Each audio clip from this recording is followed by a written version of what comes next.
Hi everyone, welcome to my N-gauge model railway, DCC controlled the bus station, which is in the throes of being built. Metcalfe's kits, which I have made up, as are all the kits on the railway station, cottages, etc. I'll take you for a tour around the layout now as part one, and just point out one or two things for you.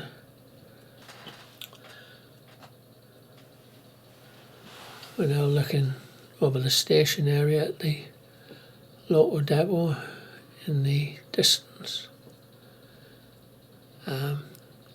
Got the lamps on the station. Here we're looking at the local depot in more detail with a couple of engines, a breakdown crane and a coal tower standing there. Moving on towards the shed area itself, two double sheds with a Pico turntable, which is to be fitted up. The workshop buildings in the background are being made up and are to be fitted. They got lights in there just waiting to be fitted.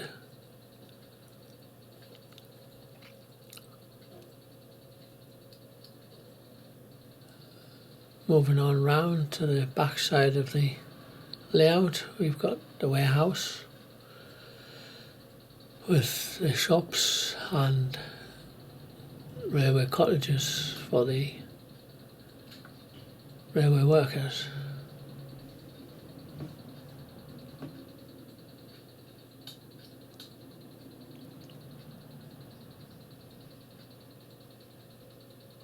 I have completed the gardens and the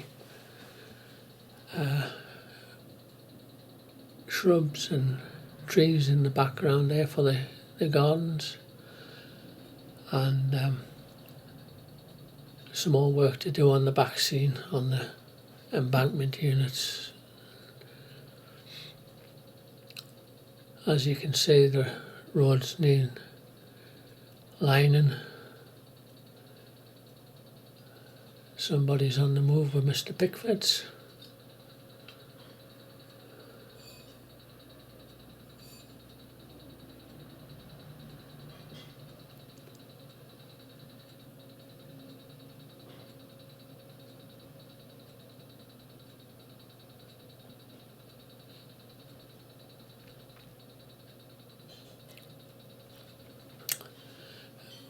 Now moving towards the corner of the layout.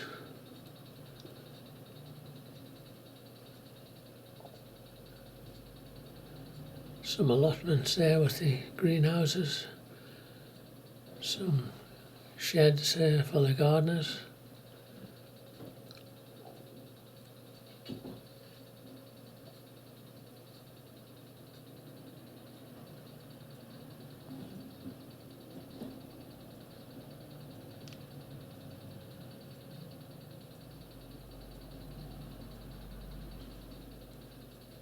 We move round onto the back wall of the model. I've got some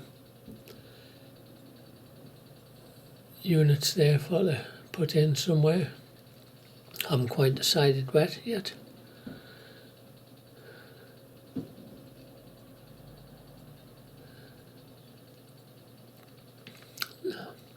These are Metcalfe's shops, which have been made up, and also as we move along come to the railway inn, which you must have.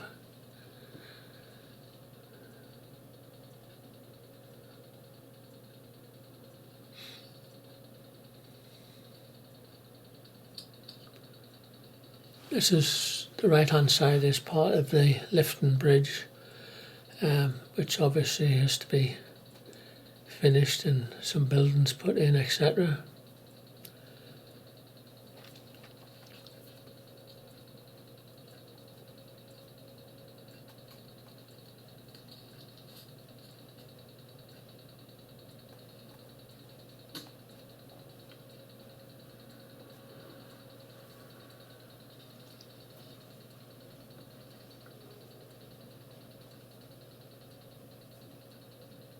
Moving on now, there's a set of points there which the top of the motor, where the motor's been cut out, is to be filled in and ballasted, and the black marks there, possibly putting a bridge over there.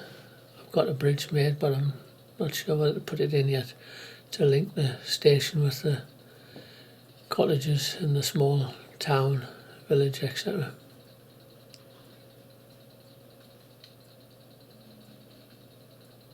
This is where the lifting bridge lifts up again to tidy up that. It's a bit more. Now looking across from the inside to the station area.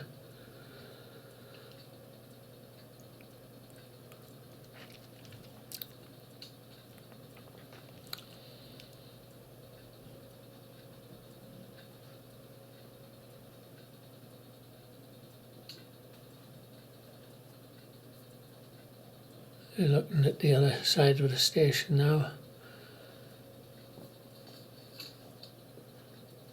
and another look down towards the bus depot, and moving round into the local shed.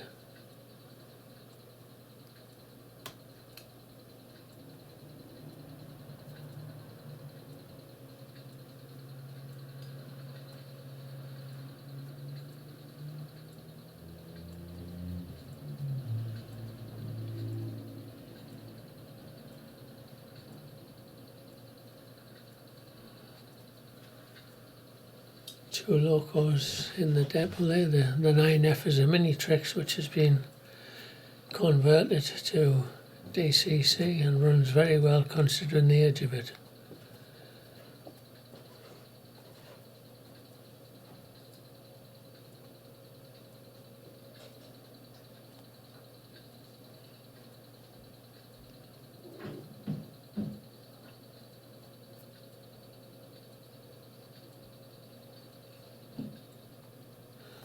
We're now looking at the layout on the board for which I used to control the points and the signals when they're put up, etc.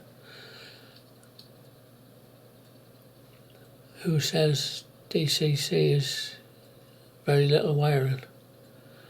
This is where all the points feeds come into and where all the 12 volt DCC are fed from, on the left hand side where the red light is.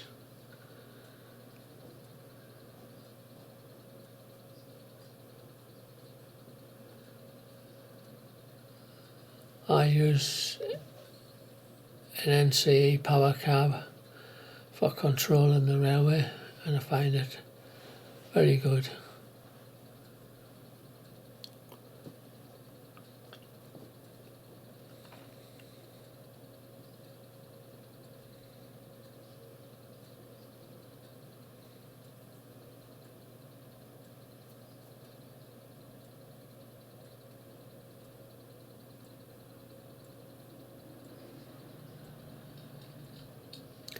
This is the lifting section which I mentioned earlier.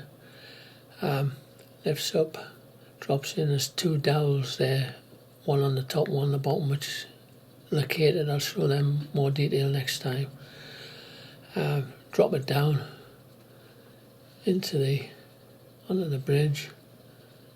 Give it a push down, make sure it's right in, and then on either side I have a bolt either side or to keep it in position.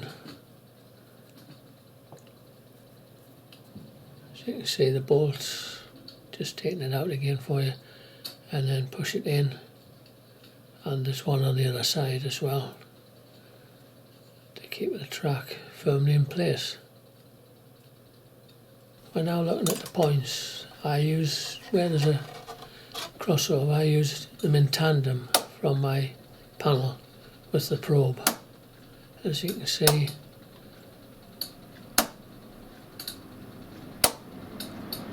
find when points in tandem, then you get them in the right position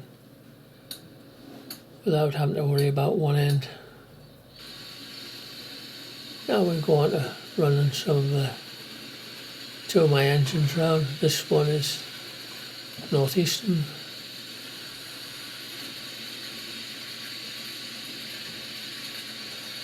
And then we have A4 Falcon.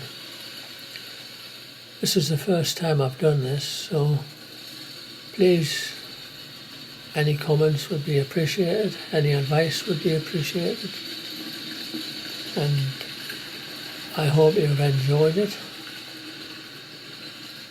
When I get into part 2, we will have more attention to the local details and also what I'm doing and building the layout of. Thanks very much for watching and hope you've enjoyed it.